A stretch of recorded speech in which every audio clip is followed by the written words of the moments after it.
oui, c'est maintenant le moment de l'interview. On retrouve Éric Galliègue, le président de Valcan Expertise. Comme tous les vendredis, on tire le bilan en termes de performance hebdo. Éric Galliègue, bonjour. Bonjour Fabien. Merci d'être avec nous. Alors, petite consolidation encore sur les actions européennes. Qu'est-ce que vous retenez encore de cette semaine? Légère consolidation effectivement sur les actions européennes, alors que les actions américaines restent sur le sommet, dans les plus hauts historiques. Ils ont même très légèrement progressé.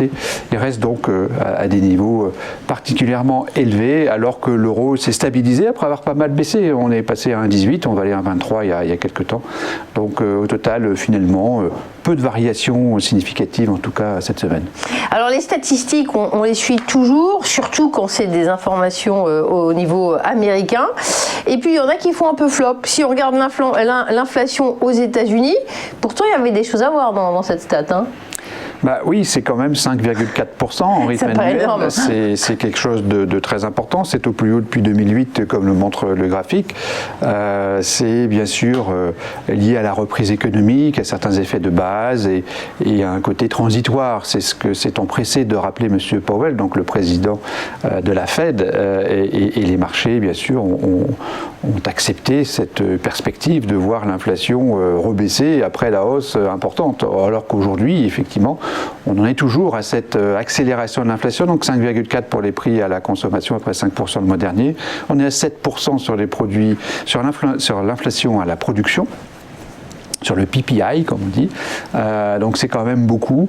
Même si elle est transitoire, c'est une inflation qui fait un petit peu peur quand même. Alors, autre statistique à la hausse, c'est l'indice Empire State. On en parle un petit peu moins, mais là aussi, ça traduit beaucoup de choses sur l'état de l'économie américaine. Alors, c'est un indice qui est compilé, qui est produit par la Banque de réserve de New York. Donc, les banques de réserve ont chacun leur petit indice local qui permet d'essayer d'anticiper en fait les évolutions économiques et en tout cas de refléter la conjoncture du moment. Donc, ce qui s'est passé ici, et on a retenu plutôt l'Empire State Index, alors qu'il y en a d'autres qui sont sortis au moment qui n'étaient pas forcément aussi favorables, mais c'est l'énorme écart entre ce qui était anticipé par le consensus qui était anticipé donc à 18 et la publication à 43. Donc c'est vraiment un écart énorme. Ce qu'on en tire, c'est un élément plutôt positif sur la conjoncture donc du nord-est des États-Unis, avec quand même un élément sur la difficulté de mesurer et de prévoir ce qui se passe au niveau de la conjoncture économique américaine qui reste extrêmement volatile.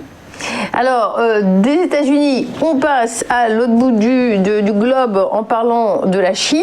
Alors, quand je vois la croissance du PIB, 7,9%, ça ferait rêver n'importe quel directeur de l'INSEE en France. Mais en Chine, là, c'est décevant. C'est décevant parce que il y a un effet de base en quelque sorte. On le voit bien dans les chiffres qui sont publiés dans les pays occidentaux, puisqu'on est plutôt autour de 6% quand même actuellement. 8%, enfin 7,9%, c'est un chiffre décevant, non pas sur le niveau, c'est bien sûr un chiffre important, mais sur l'écart avec ce qui était anticipé à nouveau. Donc avec une anticipation qui était supérieure.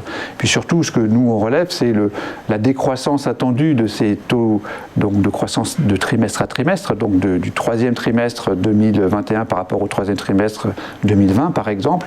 Le consensus attend une croissance de 5,9 et qui devrait passer à 4,8 au quatrième trimestre de cette année.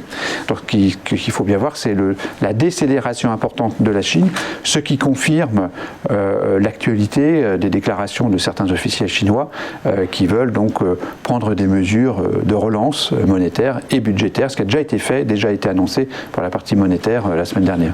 Alors après la macro, on passe un petit peu plus à la micro, beaucoup de résultats d'entreprises en ce moment et les banques américaines, les bénéfices c'est pas des moindres, avec des beaux milliards sur les bilans. Alors oui, les bénéfices nets, 8 à 9 milliards, 11 milliards pour JP Morgan, c'est des chiffres considérables bien sûr. Alors il y a des effets de base puisqu'on se compare à un trimestre de l'année précédente qui était quand même très compliqué. Le deuxième trimestre 2020, on était au cœur de la crise, de la crise sanitaire. Mais quand même, donc ce sont des chiffres qui à nouveau sont très supérieurs aux anticipations des analystes et qui sont de très bon augure pour la publication des autres entreprises, hein, puisque là, on a juste commencé ce qu'on appelle la saison des bénéfices du second trimestre. Nous sommes quand même que 2 semaines après la fin du second trimestre. Il faut quand même produire les chiffres. Donc, on a d'ores et déjà ces résultats de banques américaines qui sont très favorables et donc à nouveau de bon augure pour la suite. Alors, on porte un regard un petit peu synthétique sur cette semaine. On va voir le tableau synthétique et votre commentaire, Eric. Donc on a un équilibre parfait entre les bonnes et les mauvaises nouvelles, en gros, entre les bonnes et les mauvaises notes. Des bonnes notes sur le rebond de l'indice Empire State, publié par la Fed de New York. Bonnes nouvelles sur le front des bénéfices et des banques américaines, donc 2 bonnes nouvelles, et puis 2 nouvelles moins favorables. L'inflation, quand même, 5,4%, c'est beaucoup en rythme annuel. Et puis le PIB chinois qui déçoit et qui nous montre que finalement on retombe bien dans une logique de décélération. On va retrouver le contexte économique de l'avant-crise, qui est un phénomène de décélération généralisée partout dans le monde, tel que nous indique la Chine actuellement. Donc au total, note neutre sur l'actualité de la semaine. Quelle est votre recommandation dans ce contexte ? Alors, on a revu totalement notre scénario de marché. On considère aujourd'hui, pour différentes raisons qu'on ne peut pas développer ici, que le monde a vraiment beaucoup évolué, le monde est différent. Cette fois-ci, c'est différent et que la bulle ne se dégonflera pas parce que c'est une bulle systémique. Donc, on a rehaussé l'ensemble de nos objectifs. Aujourd'hui, nous sommes investis sur les actions. On a même augmenté, on était même en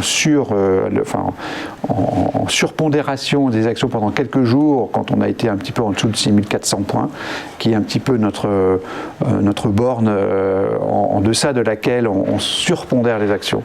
Donc en gros, entre 6450 et 7000 points, quasiment, on est investi sur les actions. On est neutre et investi sur les actions, ce qui est le cas aujourd'hui. Très bien, Eric Gallec, merci infiniment. On était avec le président de Valcamp Expertise pour ce point hebdo à la fois stratégique sur l'éco et sur les marchés. Merci à vous, merci de votre attention.